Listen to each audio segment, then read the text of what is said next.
My own son threw my suitcase into the rain and shouted that I was nothing but a burden. At 72, I found myself shivering under a bridge, my dignity washed away with the storm. I felt abandoned, like all the years I gave to raise him had been erased in a single night. But fate had other plans, and when my sister discovered me there, everything changed. They thought I would remain silent, broken.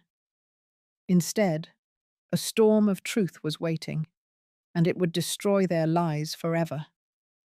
My suitcase hit the pavement with a wet, heavy thud. The rain didn't stop. It kept coming down like the sky was angry for me. My son stood in the doorway, arms crossed, his face tight with disgust. He didn't shout this time. He didn't need to.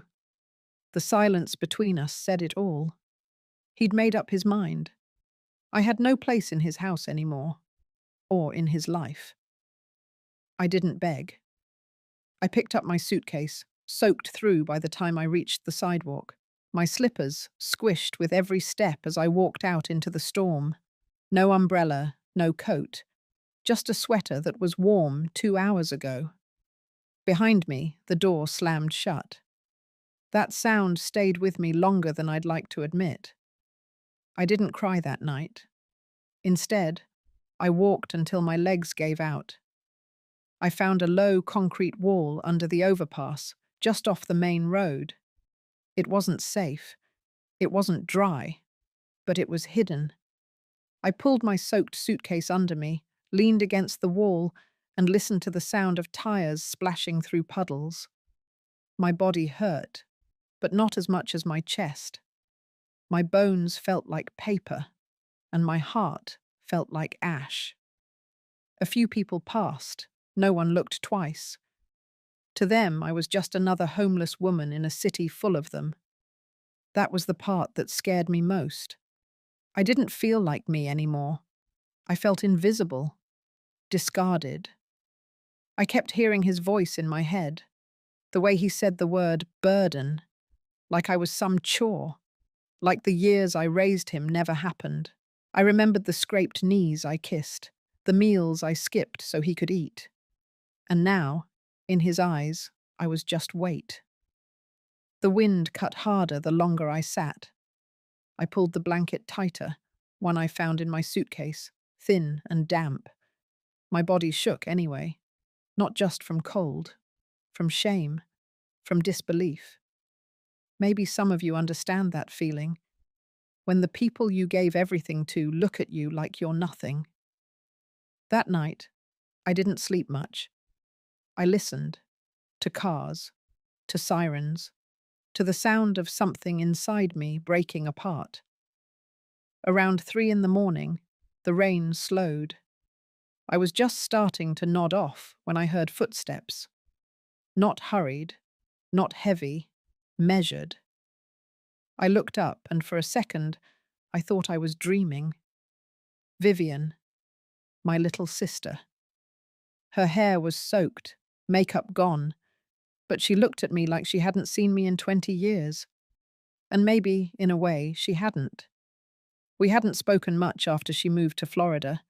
Life got in the way. Family things. Complicated things. But there she was, standing in front of me like a miracle wrapped in trench coat fabric and fury.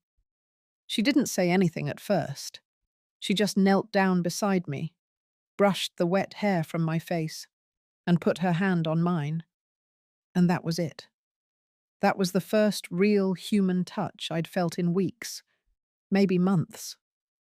She helped me to my feet without a word, picked up my suitcase, and led me to her rental car, like it was the most natural thing in the world. No questions, no judgment. I sat in her car, heat on full blast, blanket around my shoulders, trying not to fall apart. She handed me a thermos of tea, still warm, smelled like honey and mint. I took a sip and felt the first flicker of safety since I left that house. We didn't speak until we hit the highway. "You're coming with me," she said. I nodded. Not because I agreed, but because I couldn't imagine going anywhere else. She didn't ask what happened. She didn't have to. I think she saw it in my face, in the way I held the tea with both hands, like it was all I had left in the world. The road stretched long and silent. Every few miles, I glanced at her. Same determined eyes, same straight back. Vivian had always been fire where I was water. She burned when people hurt her. I endured. I survived. But that night, I started to wonder if surviving was enough.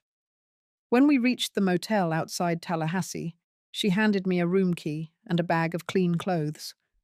I took a hot shower, the first in days, scrubbed off the rain, the dirt, the humiliation, stared at myself in the mirror until the steam blurred my face. Then I slept. Not deeply, not peacefully, but I slept in a bed. And the next morning, when she said we'd be heading south to Clearwater, I didn't ask why. I just followed. Because something inside me had shifted. Not all at once, not loud, but enough to feel it. Maybe you've felt it too. That quiet turn. That moment you realize, this time, I'm not going to let it go. This time, I'm not swallowing my pain just to keep the peace. Not when it costs me everything. If you've ever had someone you love treat you like garbage, if you've ever had to pick yourself up off the ground with nothing but pride and aching joints, then maybe you'll understand what I did next. And trust me, it won't be pretty, but it will be fair. The next morning came fast. I opened my eyes to a low hotel ceiling and the steady hum of the air conditioner. The bed under me was too firm, the sheets scratchy, but compared to concrete and rain, it felt like heaven. My muscles ached from the night before, but my hands were warm for the first time in days. I sat up slowly, wrapping the motel blanket around my shoulders. I wasn't home, but I was somewhere. That was enough. Vivian was already dressed and packing up her things. She moved fast, focused, like she'd been planning something all night. She didn't ask how I slept. She didn't offer small talk. Just picked up my suitcase and said, "We need to get moving." I followed her out to the parking lot. The sky was pale blue, the air thick with humidity, the way Florida always smells before noon. I slid into the passenger seat, and as soon as the doors shut, she put the car in drive. No hesitation. 10 minutes down the road, she pulled into a gas station, left the car running, and told me to wait. She returned with a thermos of fresh coffee, a breakfast sandwich, and a folder. She handed me the folder first. Inside was a printout of a real estate listing, a condominium unit in Clearwater, 2 bedrooms, ocean view, fully furnished. The price made my stomach tighten. I looked at her and she finally spoke again. "That place is yours. I bought it this morning." I didn't say anything. Couldn't. My mouth stayed open for a few seconds before I managed to close it. My hands held the folder like it might break. Vivian kept her eyes on the road. "I already wired the money. It's under your name. No mortgage, no tricks." I turned the page.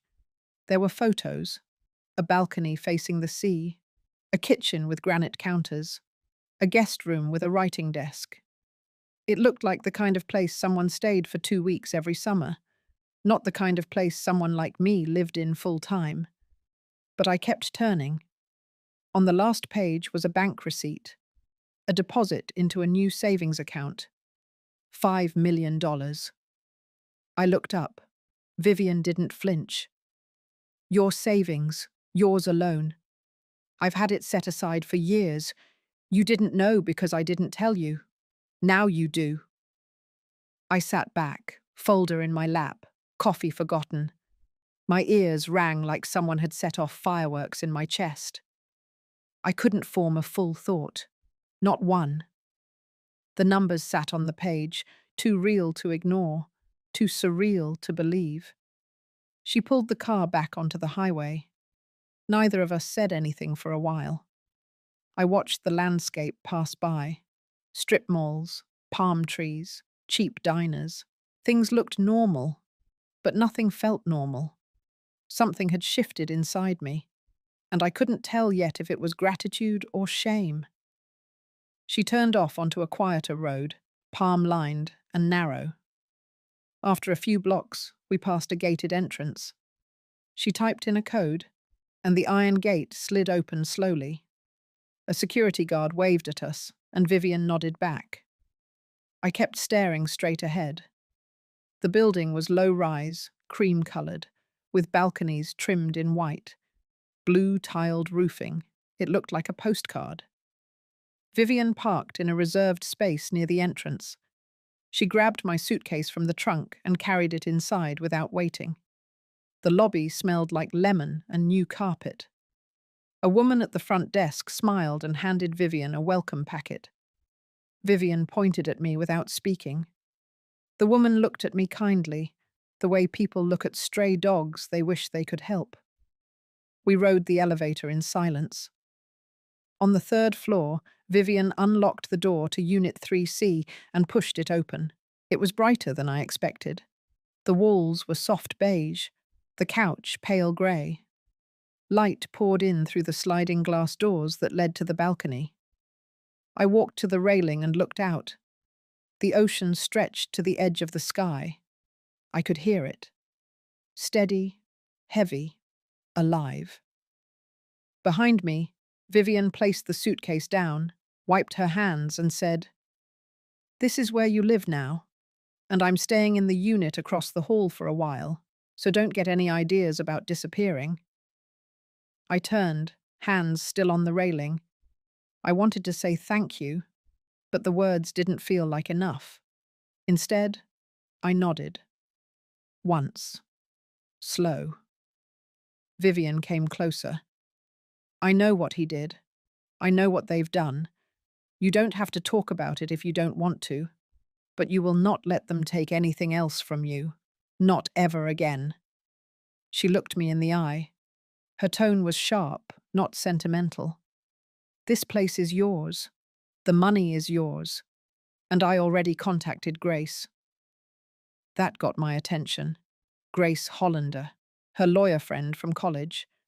Smart, ruthless, careful. I hadn't seen her in years. "Grace is drafting the documents now. Financial locks, legal shields. Whatever you don't want exposed will stay sealed. And whatever they try to take will be 2 steps ahead." I let out a slow breath. My fingers tightened around the balcony edge. Vivian's voice softened. "You're not a guest here.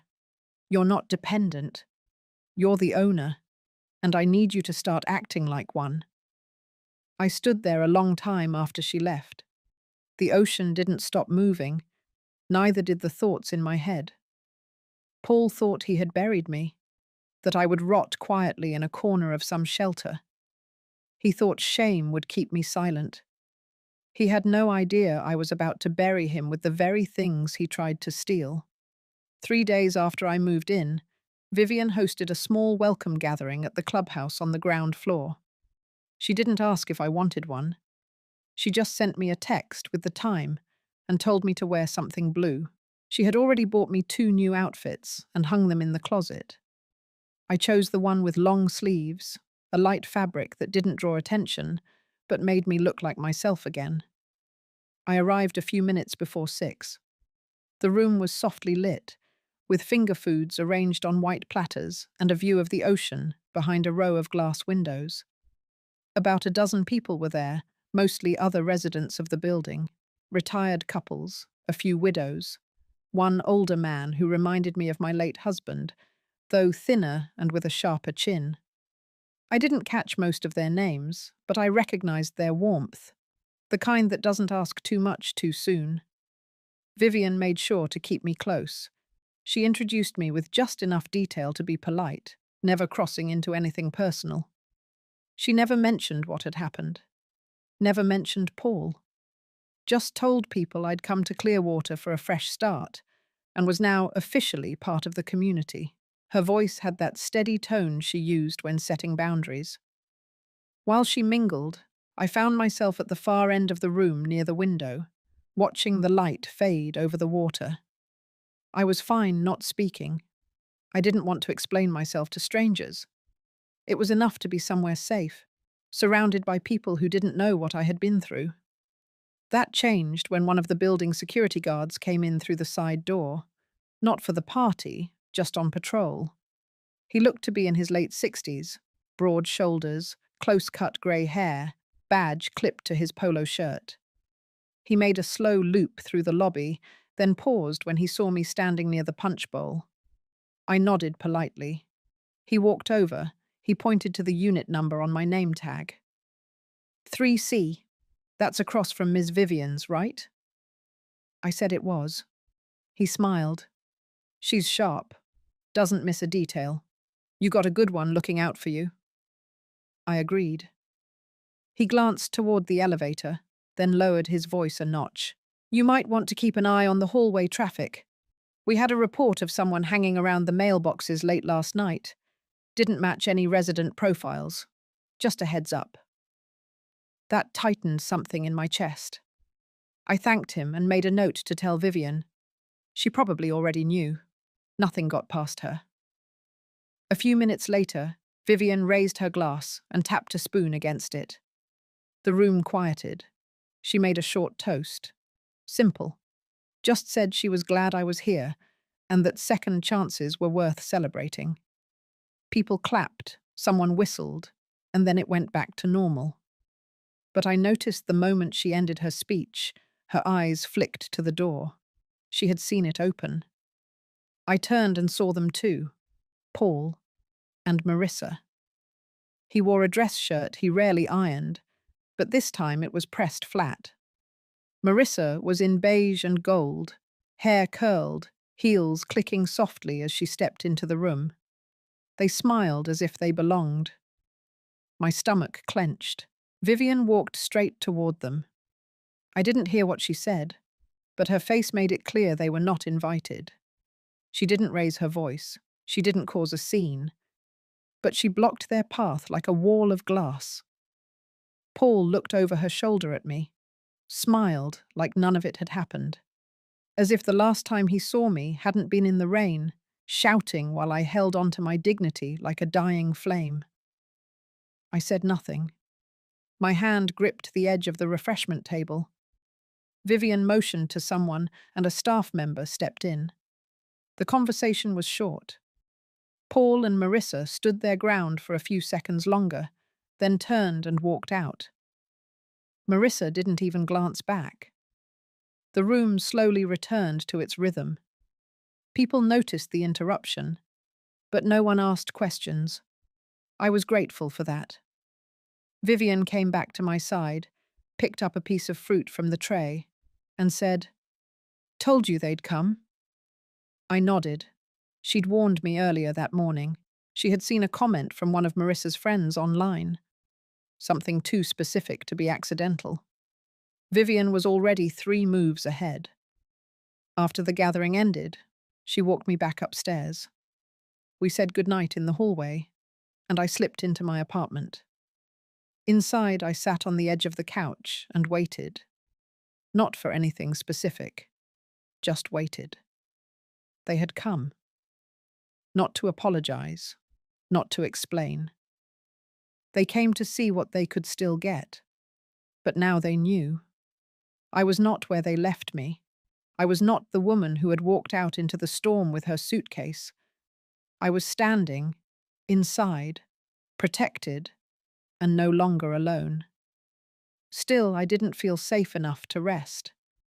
So I did something I hadn't done in years. I opened the side drawer of the hallway cabinet and pulled out a new notebook Vivian had given me. I clicked a pen and wrote one sentence across the top of the page. What they took from me, they will return. Then I drew a line underneath it and wrote 3 words. House. Name. Power.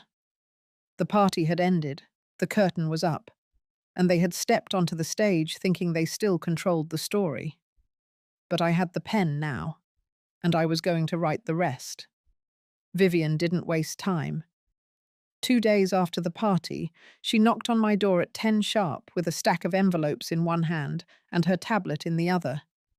Her hair was pinned up tight, and her expression told me we were past the stage of gentle warnings.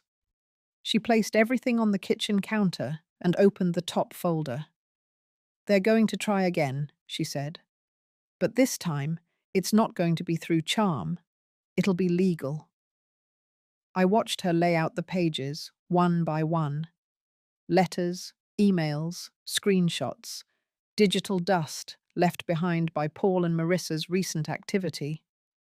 Vivian had quietly paid a private investigator to monitor any financial or legal movement involving my name. What she found was subtle, but unmistakable. Paul had reached out to a small law office out of state, asking about power of attorney transfers and elder care authorizations. Marissa had been messaging someone on Facebook Marketplace about hiring a notary for in-home documentation. Vivian tapped one of the papers. "They're going to make it look official, hand-delivered, personal. They think you're soft enough to sign something if they come in crying." She looked at me, eyes steady. "I need you to do exactly what I say." I didn't argue, not because I was scared, but because I understood something now I hadn't fully accepted before. This wasn't about misunderstanding or distance. This was about control. Paul and Marissa didn't want to help me. They wanted what they thought I no longer deserved to manage. So I told Vivian yes, I would follow her lead. That afternoon, we invited a few neighbours over for coffee. Nothing formal, just a casual afternoon with fruit trays and pastries. Enough people to create a social setting without raising suspicion. Vivian told the concierge to let Paul and Marissa up if they showed. She didn't invite them, but she made sure someone would buzz them in. Then she slipped a recording device under the end table by the couch and sat down like we were expecting the weather to turn. It took less than 20 minutes. Paul knocked. Vivian didn't flinch. I opened the door. He smiled like we were long-lost friends. Marissa stood behind him, holding a gift bag with gold tissue sticking out. She wore pale pink and pearls. They had rehearsed this. Paul stepped in first. Loud greetings, jokes about dropping by while they were in the area. Marissa placed the bag on the table and pulled out a tin of homemade cookies. I said thank you without emotion. Vivian watched quietly from her chair. After 5 minutes of shallow chatter, Paul sat forward, hands folded. "I brought something for you to look at," he said. He reached into his briefcase and pulled out a stapled document. The front page had bold lettering across the top. Family Wellness and Property Agreement. Vivian took one glance at the title and crossed her legs. Paul slid the papers across the table toward me. "Just something to make things smoother, so we can help out, you know. Coordinate medical stuff. Ease the process in case anything urgent comes up." He smiled again. Too long. Too forced. I picked up the first page and read silently. It was 6 pages long. Buried in the middle was a paragraph labeled Temporary Power Authorization, followed by another labeled Financial Oversight Clause. The language was careful, not overtly predatory, but it gave Paul full access to act on my behalf regarding medical and financial decisions. It also authorized him to open and manage bank accounts under joint access. I set the paper down. I didn't speak. Vivian stood. She walked to the kitchen, took out a second folder, and returned. From it, she pulled a nearly identical document. Only this one had a red line through the middle. "This is a copy of the version you had drafted last week with that paralegal in Kissimmee," she said to Paul. "The original email is time-stamped. The language is word for word." Paul's face froze. Marissa stayed quiet. Vivian turned to me. "Go ahead. Ask them what this is really for." I didn't need to. The silence said everything.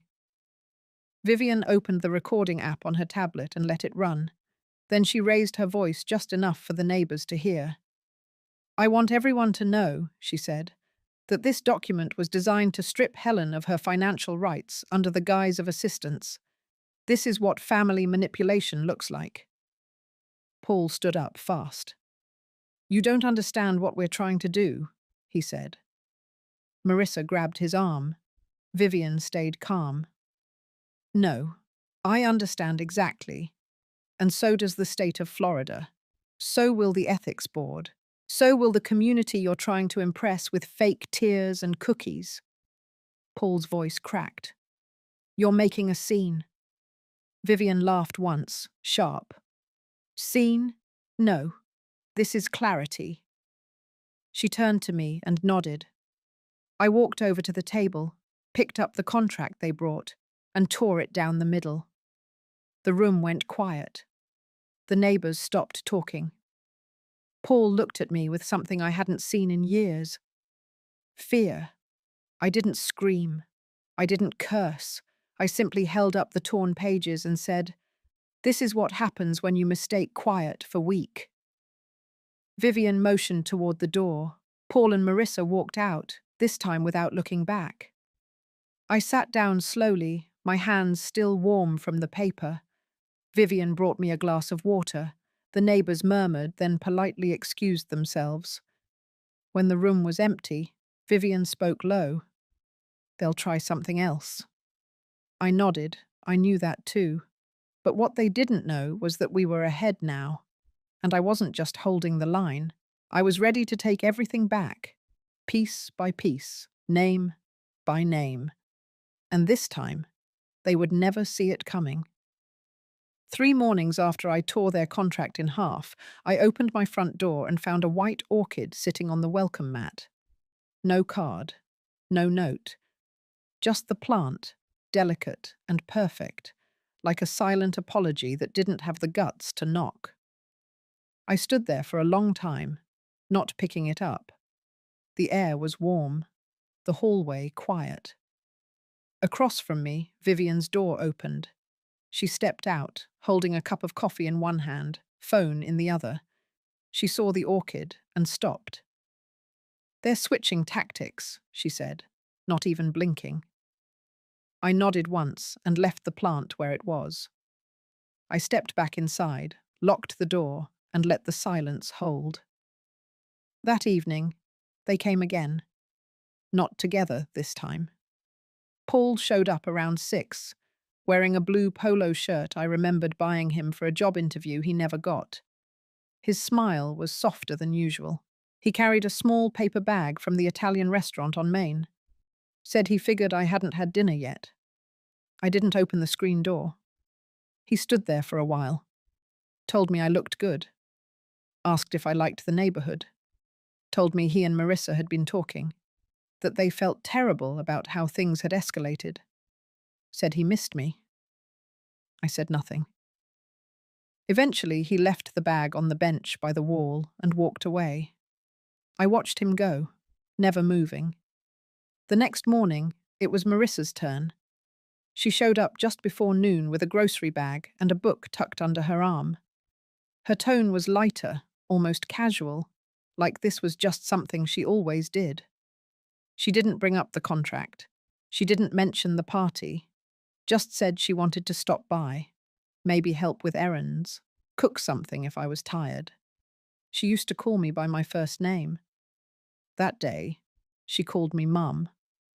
I watched her through the peephole until she left. She took the groceries with her, left the book. A week passed like that. One would come, then the other, sometimes with food, sometimes flowers. Once, a framed photo of Paul as a boy holding a fishing rod next to me on a pier, a memory they thought could be weaponized. I didn't respond, but I watched, and I recorded. Vivian had given me a small device, no bigger than a car key. It sat by the door, always on when someone came near. I didn't use it to catch them saying anything criminal. I used it to catch the tone, the hesitation, the patterns, because their words weren't about repair, they were about access. Every conversation circled around comfort, concern, and eventually logistics. Bills, accounts, end-of-life planning, the language of thieves pretending to be caretakers. Vivian took the recordings and shared them with Grace. Grace didn't say much at first, just listened, took notes, asked about mail, email, phone calls. Then she flagged something. Paul had requested a change of address for my bank correspondence. He'd done it online, using a phone number from years ago that had once been tied to my name. Grace found it through a soft scan she had requested from a banking contact. It hadn't processed yet, but it was a red flag. Vivian changed the mailbox locks the next day. The night after that, the fire alarm in my hallway went off around 2 in the morning. No fire, just a pulled lever. Ramirez, the guard, reviewed the camera and caught a blurry figure walking through the service corridor 20 minutes earlier. Couldn't see the face, could see the jacket, the same one Paul wore to the party. I asked Vivian to call Grace again. She brought over a laptop the following day and walked me through setting up secure digital alerts. Any access attempt to my accounts, any login from an unrecognized device, any file request tied to my name. I agreed to everything. Then I asked her if she thought they were done. She didn't answer right away. "They'll try the back door now," she finally said. I asked what that meant. She closed the laptop. "They'll go legal again, but not directly. They'll find someone to do it for them. A notary, a mobile witness, a financial advisor who doesn't know the full story." 2 days later, a man in khakis and a collared shirt knocked on my door, said he was from an elder planning group, said my family had requested a quick review of my estate plan just to make sure everything was in order. He smiled like it was normal, like women in their 70s regularly got surprise visits from polite strangers holding clipboards and government-style folders. I told him I already had a team and closed the door. He left fast. Grace filed a formal complaint the next morning with the Florida State Office for Professional Guardianship. Nothing dramatic, just enough to create a record. A trail. I knew what was happening. They were trying to make me look unstable, disorganized, vulnerable. Because if they couldn't make me sign, they'd try to prove I couldn't manage. I didn't speak of it to anyone, not even Vivian. But that night, I sat at my kitchen table and reread the title deed. I ran my fingers over the raised stamp. I whispered my name out loud, not for drama, but for clarity. Then I placed the paper back in its folder, shut the drawer, and locked it. The doorbell rang once more that week. This time, Paul brought wine. Marissa waited by the elevator. He didn't ask to come in. He asked to talk, said things were hard, said families should stick together, said maybe we could talk about some practical things. I didn't open the door. I just spoke through the crack. "Don't come back." His voice cracked, not with sadness, with rage masked as confusion. I didn't respond. I waited. He left. I went back to the kitchen, sat down, and made a list. 3 columns: what they tried, what failed, what would never be forgiven. I was no longer defending anything. I was documenting, preparing. The storm had passed, but the damage it left behind would serve as proof, and I would be the one to carry it forward, piece by piece, until there was nothing left for them to claim. The knock came on a Tuesday afternoon, not rushed, not nervous, just steady enough to suggest familiarity. I was standing in the kitchen when I heard it. I didn't flinch. I walked slowly to the door, just like I had rehearsed with Vivian and Grace. I didn't open it right away. I checked the peephole. Paul stood there, hands empty, no gifts, no folders, no food. That was a change. Behind him, Marissa waited near the elevator, pretending not to look at the door, but I could see the angle of her shoulder. She was listening. I unlocked the door but kept the latch in place. I didn't invite him in. Paul leaned forward slightly. "I just wanted to see how you're doing," he said, voice low. I stayed silent. He continued. "Things have been tense, and I get it. We crossed a line." Still, I said nothing. "I just miss you. So does Marissa. We're not proud of how we handled everything, but we want to make it right. We've been talking. We thought, maybe if we showed you that we're here for you, you'd believe us." He pulled a small envelope from his back pocket and held it up. "It's nothing legal. It's just something we wrote. From the heart." I reached through the crack in the door and took the envelope.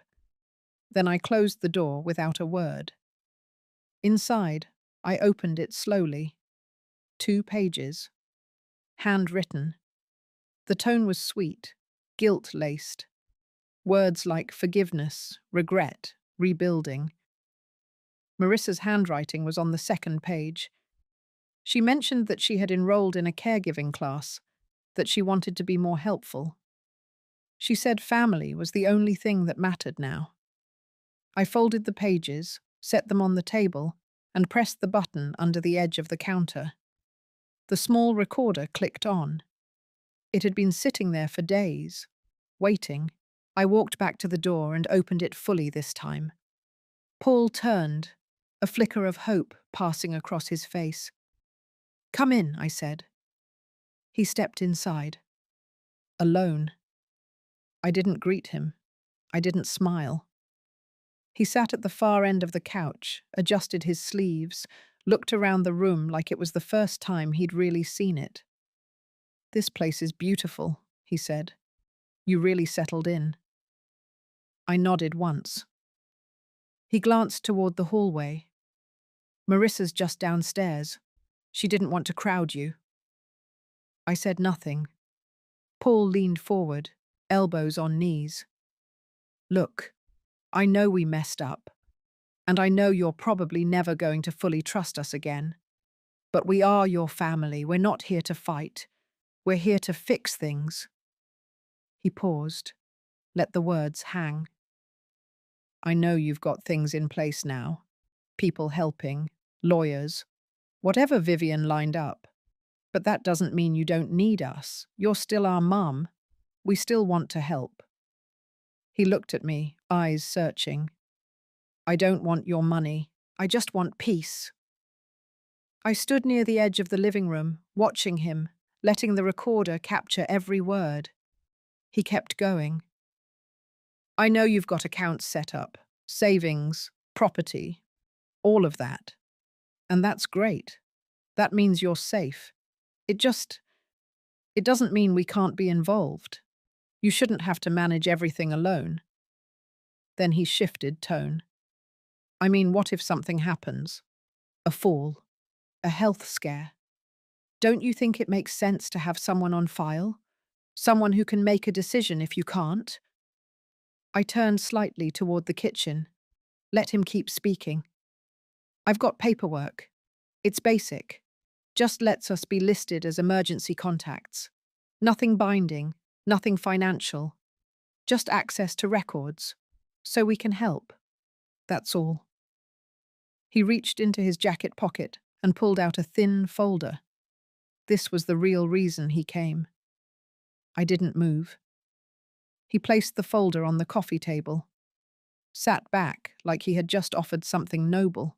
"You don't even have to look at it now. Just think about it. No pressure." I looked at the folder. Pale blue. No markings on the outside. I spoke, finally. "Where is Marissa right now?" He hesitated. "Downstairs. In the car." "Alone?" He nodded. I walked to the balcony door and pulled the curtain back just slightly. She was there, leaning on the hood, talking on the phone. I let the curtain fall. I picked up the folder, walked into the kitchen, and dropped it in the trash. When I returned to the living room, Paul was standing. I didn't mean to offend you, he said. I said nothing. I thought you'd appreciate the effort. Still nothing. I guess Vivian got to you good. That made me pause. I stepped closer. Vivian didn't do this, I said. You did. Paul's jaw tensed. The mask slipped for a second. Then he stepped forward, tried to soften his face again. Please, just consider. I cut him off. I already did. I opened the door. He stood there for another moment, like he might say something else. But he didn't. He walked out. I shut the door behind him and locked it. Then I turned off the recorder. 2 days later, Grace came by with a printed transcript. She added it to a folder already thick with statements, photos, logs, a clear timeline of pressure and manipulation. Each entry dated, each line consistent. They hadn't stopped. They had just changed shape. And now, I had proof. The next time they tried anything, it wouldn't be a guessing game. It would be evidence. And it would be enough. When the envelope arrived, it came in a plain white package. No return address. No stamp. Just slipped under my door like a quiet threat. I found it early that morning while making tea, half asleep, slippers dragging across the cool floor. At first, I thought it might be another apology letter, or a card from one of the ladies in the book club. But the weight of it told me otherwise. It wasn't soft. It wasn't personal. It was stiff, heavy. Inside, it wasn't one letter. It was 6 pages, printed, stapled, each page full of language designed to confuse, designed to intimidate.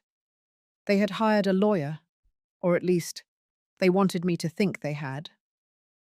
The letter claimed that for health and safety concerns, Paul and Marissa were filing for conservatorship review, that they had evidence of mental decline and were concerned for my well-being, that my recent financial decisions had been erratic and might pose a danger to myself and others.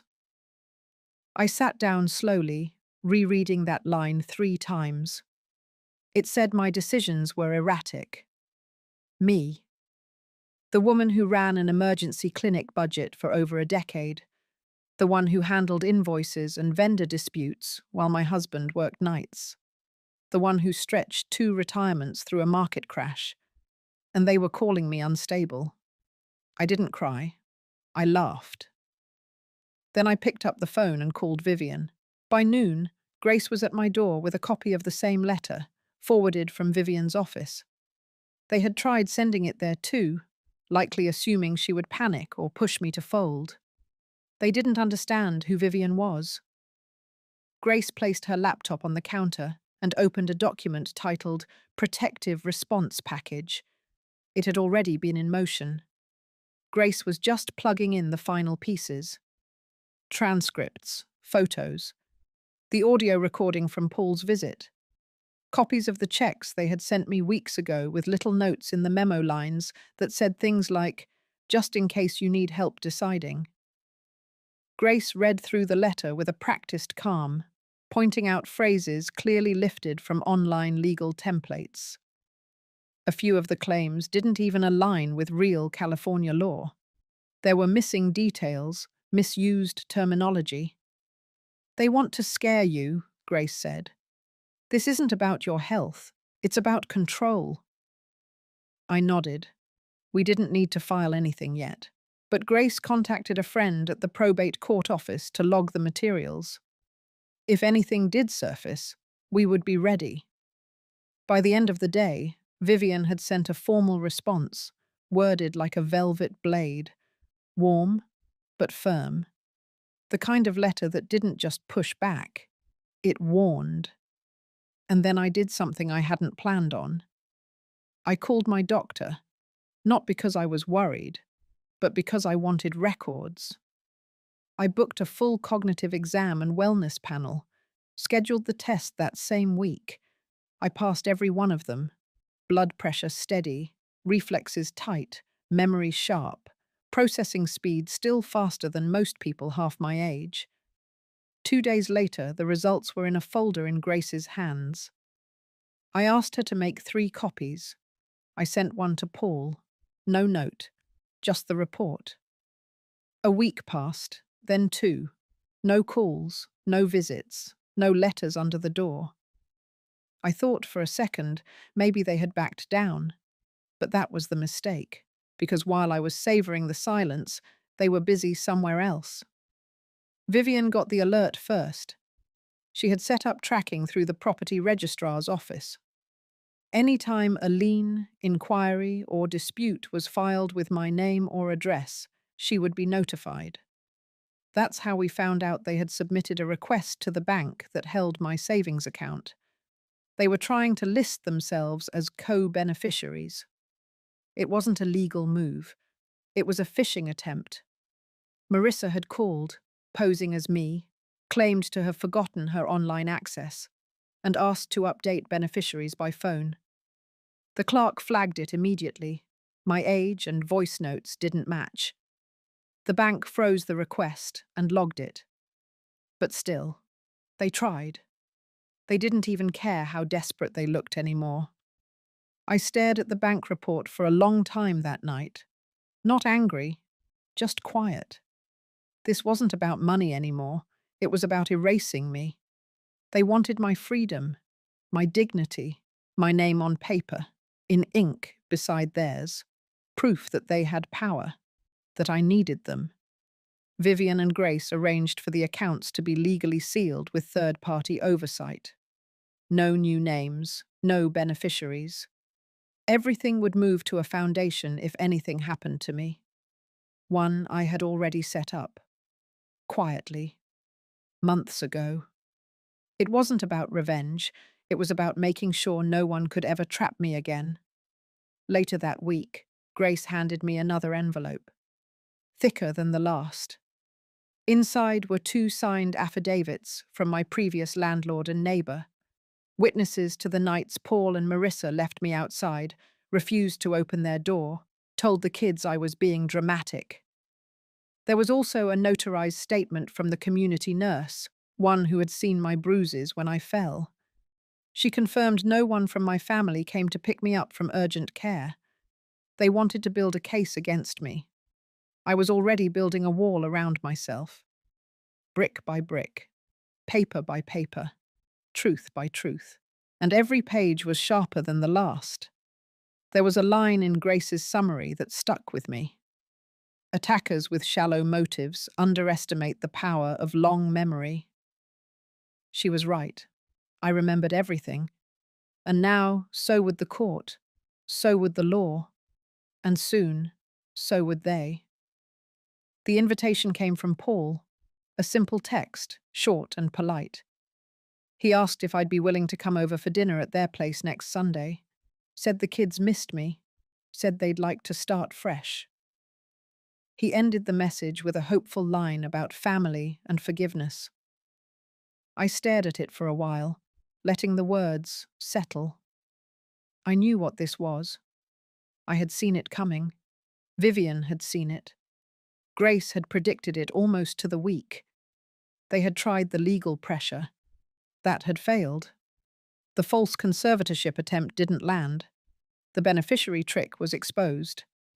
And now came the charm offensive. Still, I agreed. I told him I'd be there at 6.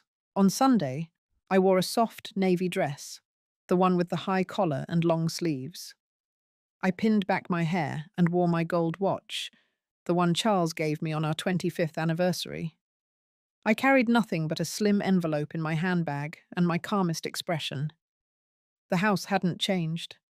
White siding, fresh mulch, a new wreath on the door, as if any of that could disguise the bitterness that clung to the walls.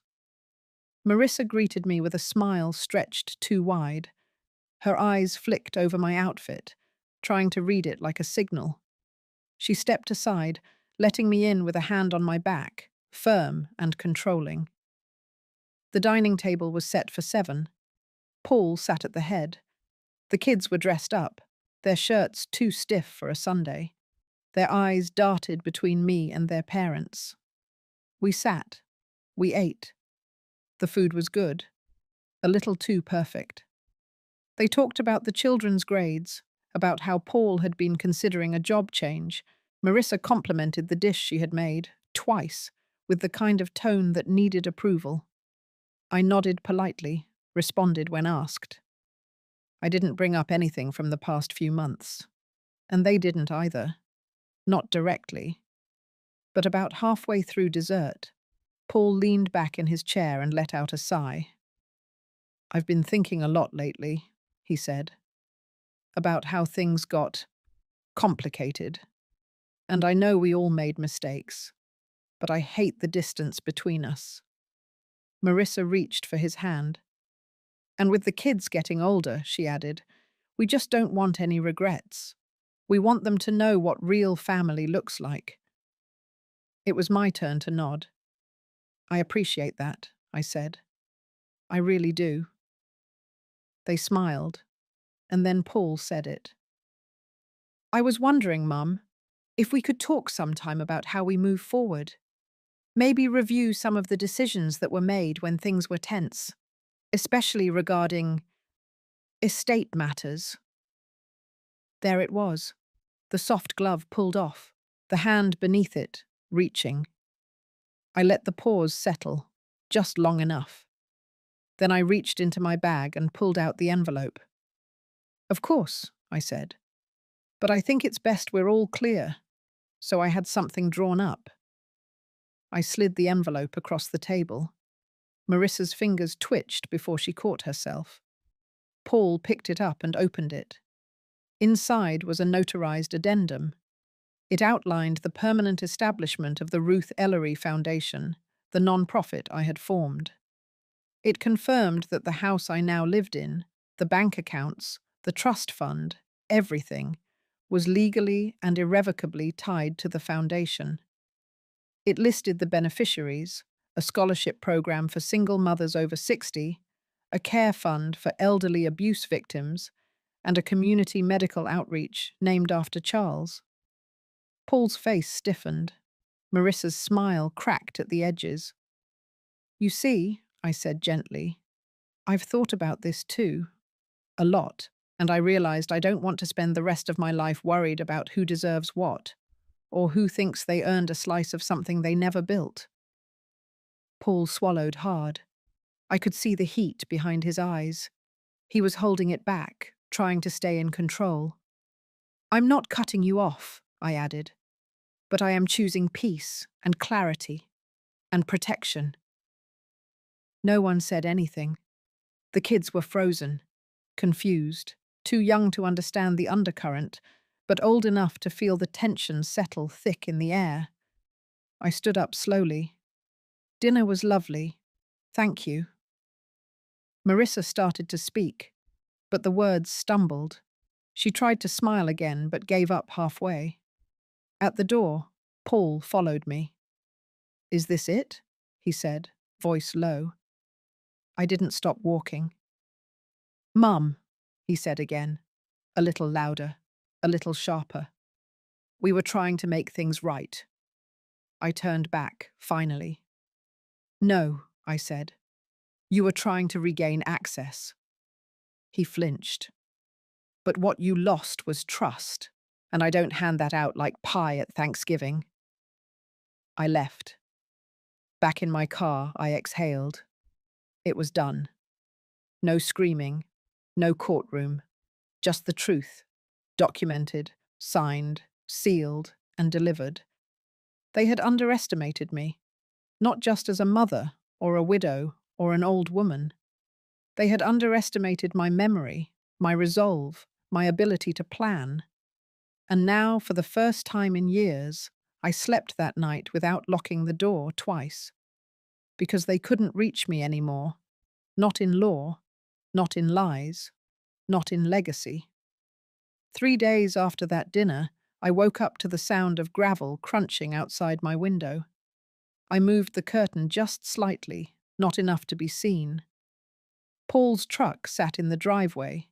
He stayed in the cab for a moment, then got out, pacing a bit like he hadn't decided what he came here to do. It was still early, not even 8. The beach fog hadn't lifted yet.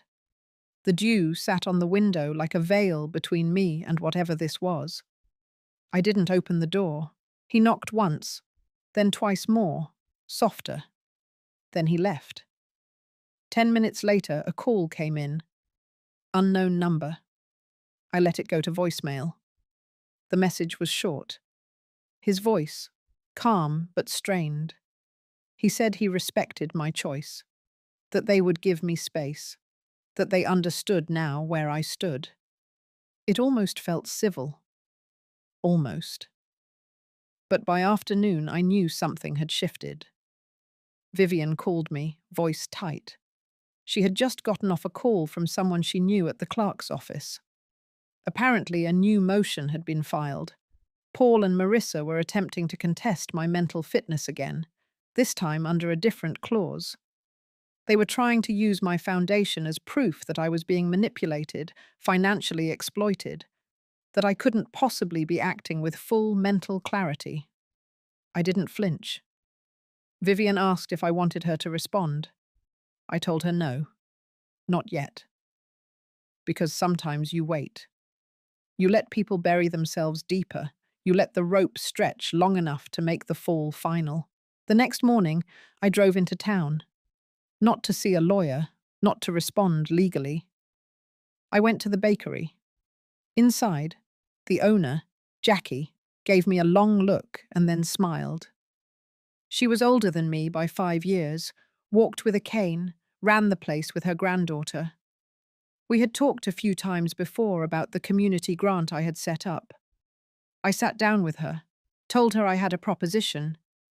That afternoon, we printed flyers. By the next day, posters were hanging in libraries, clinics, shelters. Ruth Ellery Foundation, launching community days.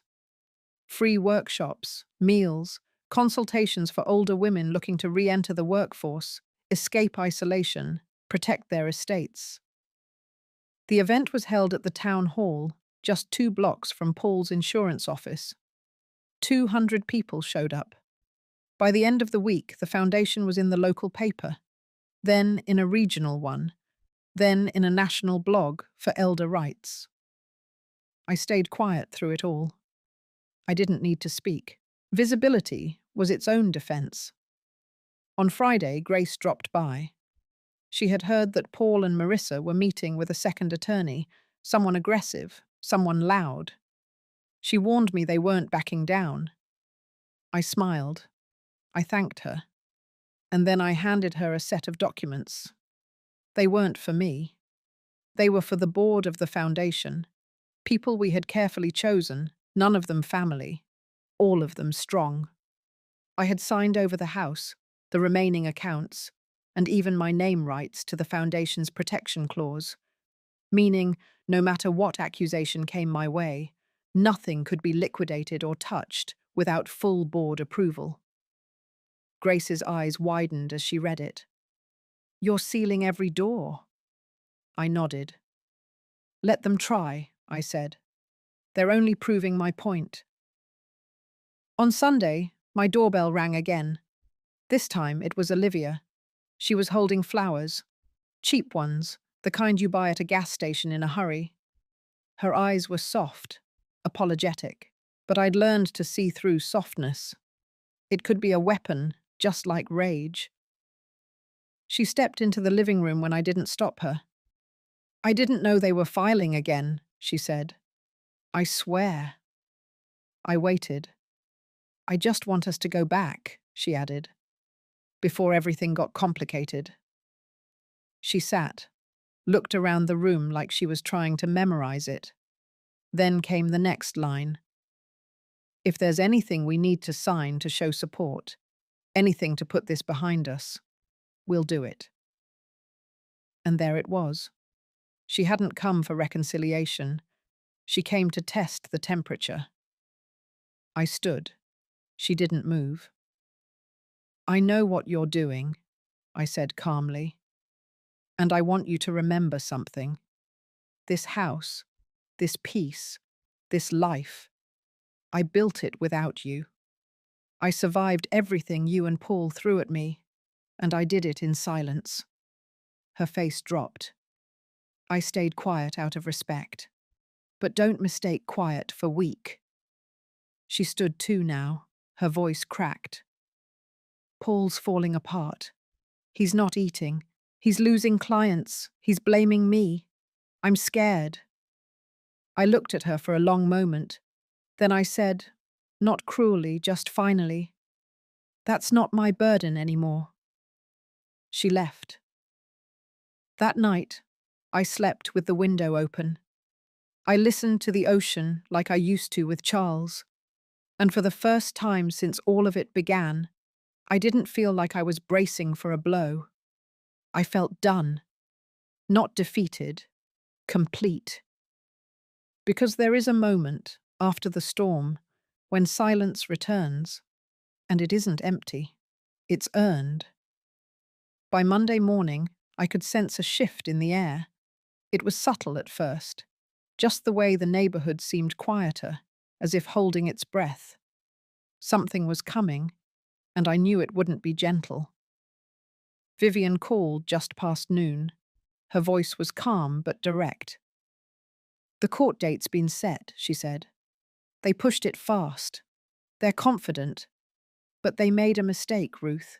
A big one. I didn't respond right away. I knew Vivian well enough to wait. They submitted evidence, she continued. Financial records, letters, emails, statements. She paused again, letting the silence underline what came next. They forged your signature. I sat very still. She explained. The documents Paul and Marissa had filed claimed I had granted them power of attorney for the foundation, that I had transferred the right to amend its charter. It was bold, reckless. They had faked an entire meeting, a board vote, even notarized it. Vivian had already sent the file to the forensic examiner. But she didn't stop there. She also had a quiet lunch that weekend with one of the notaries they claimed had witnessed the document. He didn't remember the meeting.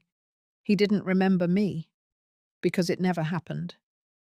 That was the crack. And through that crack, everything unraveled. By Wednesday, the examiner's report was ready.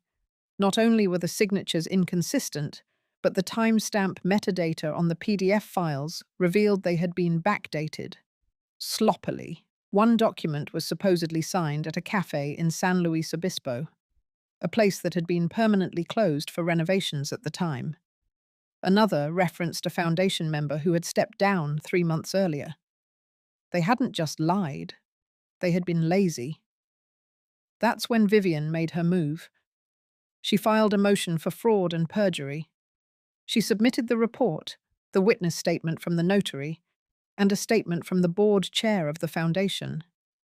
It wasn't just a response anymore. It was a full-blown countersuit.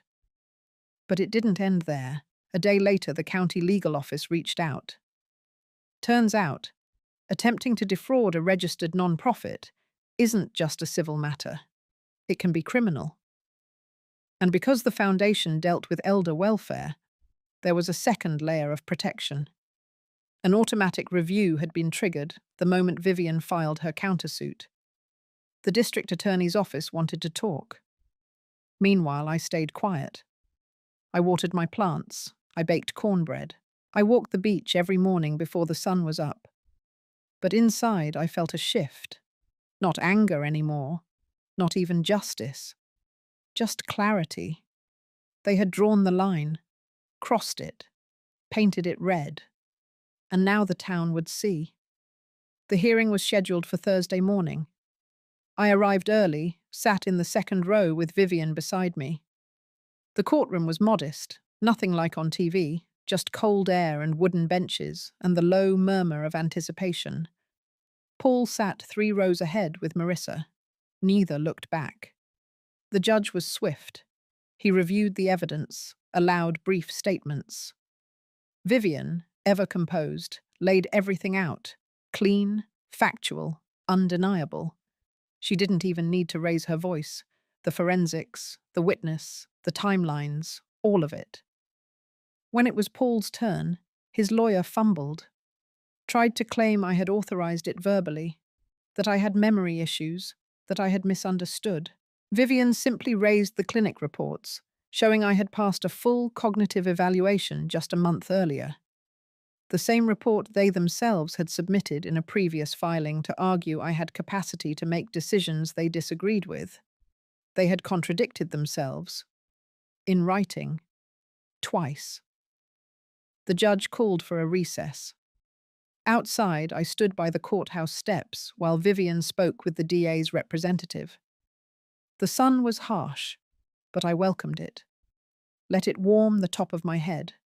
Let it fill the silence. Then I heard it. "Mum." I turned. Paul was walking toward me alone. His face was drawn, paler than I remembered. His voice softer. "You're really doing this," he said. I looked at him. "No," I said. "You did this." His shoulders slumped. Like for the first time, he realized he couldn't shift it back onto me. "I didn't think it would go this far," he muttered. I nodded. That's the thing with lines. Once you cross them, you don't get to decide where they end. He looked like he wanted to say more, but his mouth closed instead. Vivian stepped up beside me. "We should head back in." We did. When the judge returned, he didn't delay. Motion granted. The forged documents were dismissed as invalid. The foundation charter was protected. A referral had been made to the district attorney's office for further investigation, and with that, it was over. At least in the eyes of the court. But for me, it was something deeper. I had stood in front of the system that once ignored women like me, brushed off our voices, assumed we were too frail or confused or overly emotional, and I had been heard. I didn't win because I yelled louder. I won because I refused to look away. I won because I kept my records, told the truth, and trusted the silence to do its work. That night, I sat on the porch with Vivian and Grace. We shared peach pie and let the breeze roll in. None of us said much. We didn't need to. The truth had spoken for us, and for once, it had been enough. 2 days after the verdict, I walked through my garden with scissors in hand. The air was crisp with the first bite of fall, and the sun sat lower, casting everything in amber. The lavender bushes had grown wild again. I clipped them gently, bundle by bundle, letting the scent fill the quiet space around me. That's how I've always come back to myself, through something ordinary. Vivian had called earlier that morning. Her tone was different now, lighter, even warm. "County prosecutor's office is moving forward," she said. "Formal charges, fraud, forgery, attempted misappropriation of non-profit assets, 3 counts." I thanked her.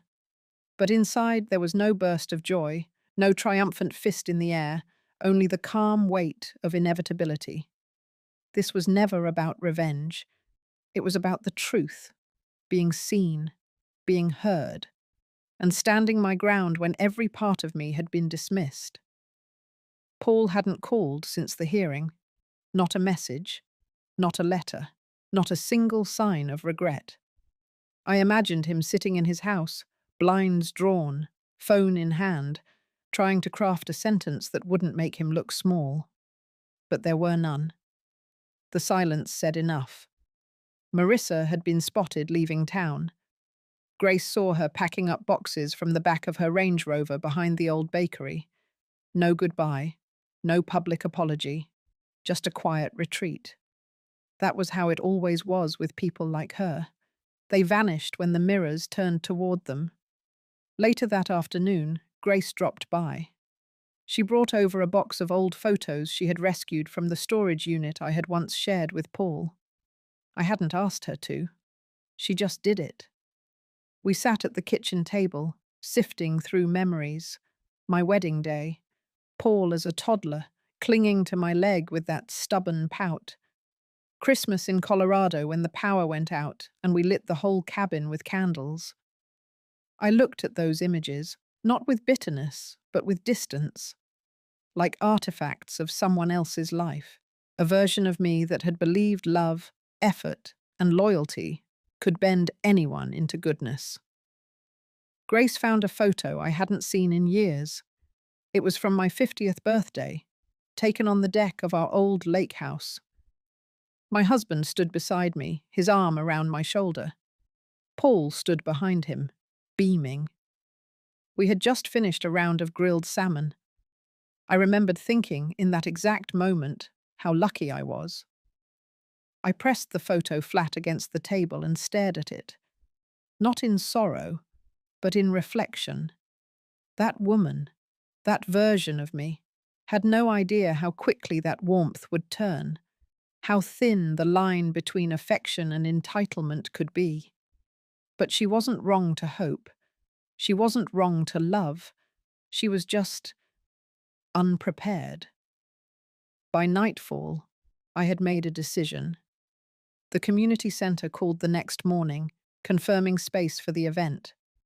I had decided to host a gathering for the foundation's beneficiaries and partners. Not a gala, nothing showy, just a quiet celebration. A thank you, a circle of resilience. Vivian offered to help with the logistics. She was already drafting the press release. The news outlets had picked up the story since the court ruling. Elderly woman wins battle over forged control of non-profit, the headlines read. But that wasn't the story. Not really. The story was about what happens when people assume you'll stay quiet because of your age, when they forget that years do not weaken you, they sharpen you. I visited the foundation's new office space that afternoon. It was smaller than the old one, but more purposeful. A few of the younger volunteers were there painting walls a soft sage green.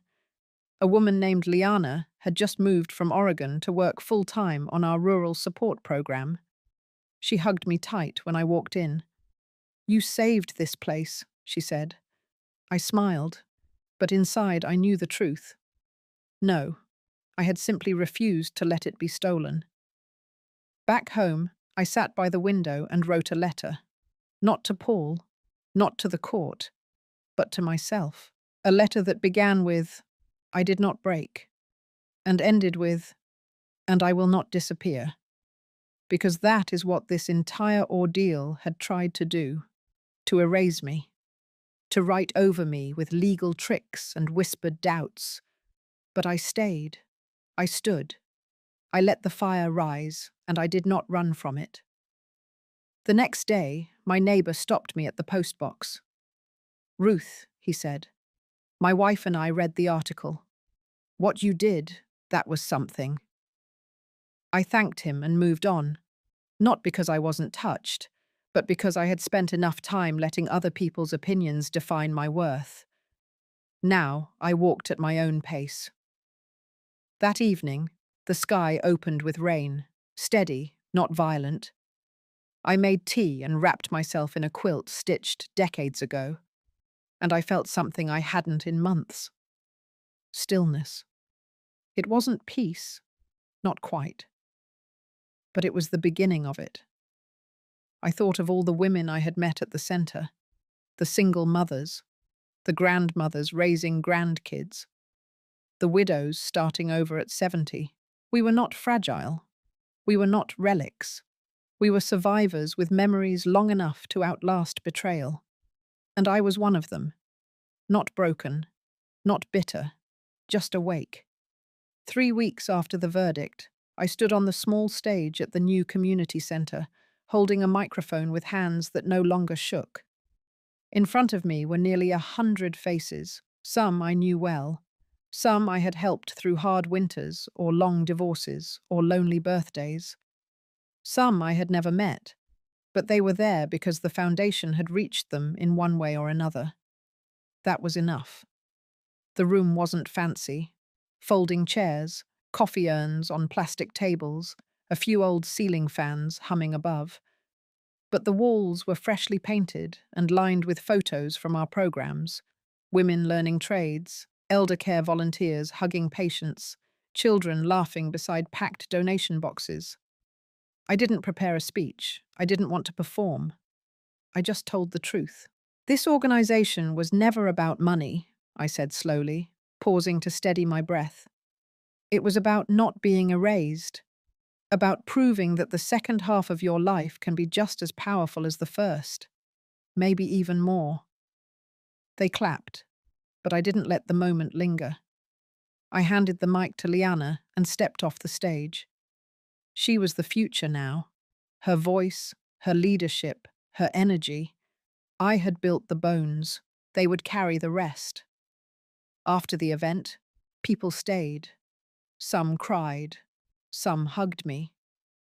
One woman slipped me a note that simply said, "Because of you, I filed for custody of my grandson." I tucked the note into my coat pocket and left through the back door. The sun had already set. Autumn was thinning into early winter. I could smell frost coming.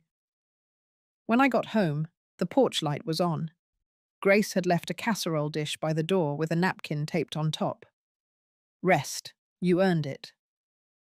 Inside, I lit the fireplace and poured myself a small glass of wine. The house, once too quiet, now felt like sanctuary. Paul never reached out. I had imagined for a long time some grand apology, a tearful phone call, a letter filled with regret. But it never came.